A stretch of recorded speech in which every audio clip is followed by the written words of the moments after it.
2026ರ T20 ವಿಶ್ವಕಪ್ನ semifinal ಪಂದ್ಯಗಳು ಇಂದು ಮತ್ತು ನಾಳೆ ನಡೀತಾವ ನೋಡ್ರಿ. ಅಂದ್ರೆ ಮಾರ್ಚ್ 4 ಮತ್ತು ಮಾರ್ಚ್ 5ರಂದು 2026ರ T20 ವಿಶ್ವಕಪ್ನಲ್ಲಿ ಒಟ್ಟು 20 ತಂಡಗಳು ಭಾಗವಹಿಸಿ ನೋಡ್ರಿ. ಆ 20 ತಂಡಗಳಲ್ಲಿ 16 ತಂಡಗಳು ಈಗಾಗಲೇ ಟೂರ್ನಿಯಿಂದ ಹೊರಬಿದ್ದಾವ ನೋಡ್ರಿ. ಇವಾಗ ಕೇವಲ 4 ತಂಡಗಳು ಮಾತ್ರ ಈ ಟೂರ್ನಿಯಲ್ಲಿ ಬದುಕುಳಿದಾವ ನೋಡ್ರಿ. ಆ 4 ತಂಡಗಳು ಈಗಾಗಲೇ ಸೆಮಿಫೈನಲ್ ಪ್ರವೇಶ ಪಡೆದಾವ ನೋಡ್ರಿ.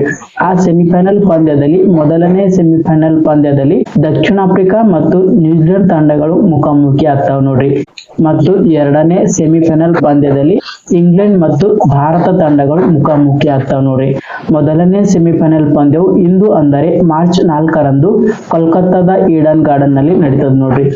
ಎರಡನೇ ಸೆಮಿಫೈನಲ್ ಪಂದ್ಯವು ಇಂಗ್ಲೆಂಡ್ ಮತ್ತು ಭಾರತ ತಂಡಗಳ ನಡುವೆ ಮಾರ್ಚ್ 5ರಂದು ಮುಂಬೈನ ವಾಂಖೆಡೆ ಸ್ಟೇಡಿಯಂ ನಲ್ಲಿ ನಡೀತಾವ ನೋಡ್ರಿ.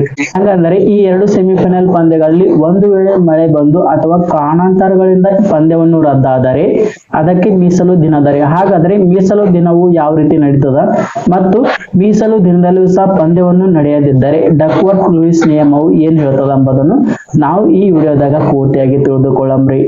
T20 ವರ್ಲ್ಡ್ ಕಪ್ ನ ಸೆಮಿಫೈನಲ್ ಪಂದ್ಯಗಳಿಗೆ ಕೇವಲ 10 ಓವರ್ಗಳ ಪಂದ್ಯವನ್ನು ಆಡಿಸಲಾಗ್ತದ ನೋಡ್ರಿ. ಹಂಗಂದ್ರೆ ಕೇವಲ 10 ಓವರ್ಗಳ ಪಂದ್ಯವನ್ನು ಯಾಕೆ ಆಡಿಸಲಾಗ್ತದ ಮತ್ತು ಡಕ್ವರ್ತ್ ಲೂಯಿಸ್ ನಿಯಮದ ಪ್ರಕಾರ ಮಳೆಯು ಅಡ್ಡಿ ಮಾಡಿದರೆ ಮೀಸಲು ದಿನದಂದು ಸಹ ಮಳೆಯು ಅಡ್ಡಿ ಮಾಡಿದರೆ ಒಂದು ವೇಳೆ ಪಂದ್ಯ ರದ್ದಾದರೆ ಯಾವ ತಂಡ ಫೈನಲ್ಗೆ ಹೋಗ್ತದೆ ಎಂಬುದನ್ನು ನಾವು ಈ ವಿಡಿಯೋದಲ್ಲಿ ಪಿನ್ ಟು ಪಿನ್ ತಿಳಿದುಕೊಳ್ಳಮ್ರಿ.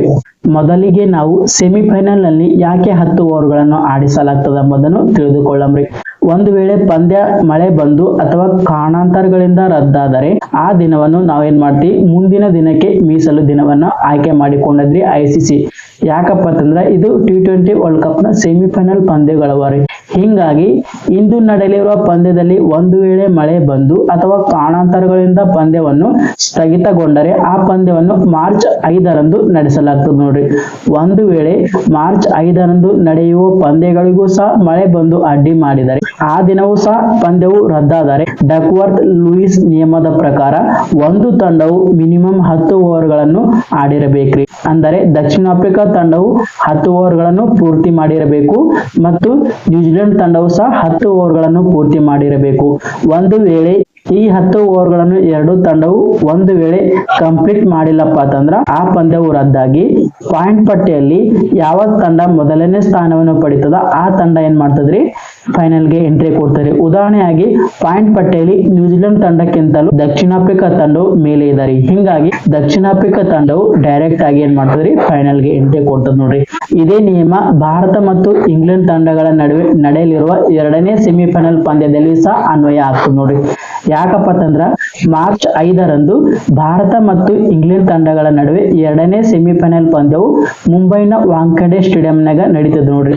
ಆ ವಾಂಖೆಡೆ ಸ್ಟೇಡಿಯಂ ನಲ್ಲಿ ಮಾರ್ಚ್ 5ರಂದು ಮಳೆ ಬಂದು ಅಥವಾ ಕಾರಣಾಂತರಗಳಿಂದ ಪಂದ್ಯವನ್ನು ರದ್ದಾದರೆ ಮಾರ್ಚ್ 6ರಂದು ಆ ಪಂದ್ಯವನ್ನು ನಿಗದಿ ಮಾಡ್ತದ್ರಿ ICC. ಆ ಪಂದ್ಯದಲ್ಲೂ ಸಹ ಮಳೆ ಬಂದು ರದ್ದಾದರೆ ಅಥವಾ ಕಾರಣಾಂತರಗಳಿಂದ ಆ ಪಂದ್ಯವನ್ನು ರದ್ದಾದರೆ ಏನ್ ಮಾಡ್ತದಪ್ಪ ಅಂತಂದ್ರ ICC ನಿಯಮ ಏನ್ ಹೇಳ್ತದ್ರಿ, ಪಾಯಿಂಟ್ ಪಟ್ಟಿಯಲ್ಲಿ ಯಾವ ತಂಡ ಮೊದಲನೇ ಸ್ಥಾನದಲ್ಲಿದ ಆ ತಂಡ ಏನ್ ಮಾಡ್ತದ್ರಿ, ಫೈನಲ್ಗೆ ಎಂಟ್ರಿ ಕೊಡ್ತದ್ರಿ.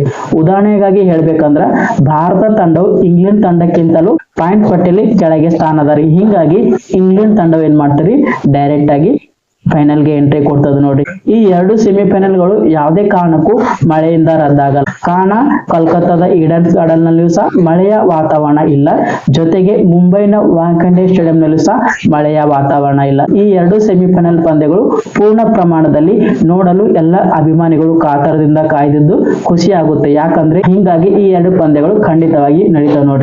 ಆದರೆ ಸೆಮಿಫೈನಲ್ ಪಂದ್ಯದಲ್ಲಿ ICC ನಿಯಮ ಏನ್ ಹೇಳ್ತದಪ್ಪ ಅಂತಂದ್ರ ಒಂದು ತಂಡವು ಕನಿಷ್ಠ 10 ಓವರ್ಗಳನ್ನು ಆಡಿರಬೇಕು. ಹಂಗಿದ್ದಾಗ ಮಾತ್ರ ಡಕ್ವರ್ತ್ ಲೂಯಿಸ್ ನಿಯಮದ ಪ್ರಕಾರ ತಂಡದ ಘೋಷಣೆಯನ್ನು ಮಾಡಲಾಗ್ತದೆ ನೋಡ್ರಿ. ಈ ನಿಯಮ ನಿಮ್ಮೆಲ್ಲರಿಗೂ ಗೊತ್ತಾಗ್ಲಿ ಅಂತ ಈ ನಿಯಮವನ್ನು ನಾನು ಹೇಳ್ತಾ ಇದ್ದೀನಿ ನೋಡ್ರಿ. ಒಂದನೇ ಸೆಮಿಫೈನಲ್ ಪಂದ್ಯದಲ್ಲಿ ಯಾವ ತಂಡ ಗೆಲ್ಬೇಕೆಂಬುದನ್ನು ನೀವೆಲ್ಲರೂ ಕಮೆಂಟ್ ಮೂಲಕ ನನಗೆ ತಿಳಿಸ್ರಿ ಅಂತ ಹೇಳ್ತಾ ನಾನು ಇವತ್ತಿನ ವಿಡಿಯೋವನ್ನು ಮುಗಿಸ್ತೀನಿ. ನಮಸ್ಕಾರ.